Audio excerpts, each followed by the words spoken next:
সম্প্রতি ভারত বাংলাদেশ সীমান্তে চলমান উত্তপ্ত পরিস্থিতি নিরসনে বিজিবি বিএসএফ এর 4 দফা পতাকা বৈঠক হয়। এরপরই সীমান্তে কাঁটাতারের বেড়া নির্মাণ স্থগিত করে ভারত।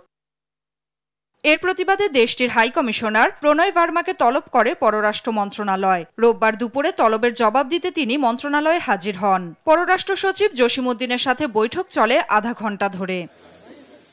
বৈঠকে চোরাচালানো অবৈধ অনুপ্রবেশের চ্যালেঞ্জ মোকাবিলার বিষয়সহ অপরাধমুক্ত সীমান্ত গড়ার বিষয়ে আলোচনা হয়েছে বলে জানান ভারতীয় হাই কমিশনার।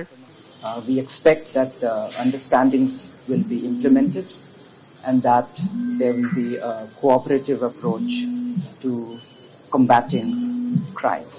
বলেন, দুই দেশের সীমান্ত নিরাপত্তা বাহিনী বিজিবি ও বিএসএফ এর মধ্যেও কথাবার্তা হয়।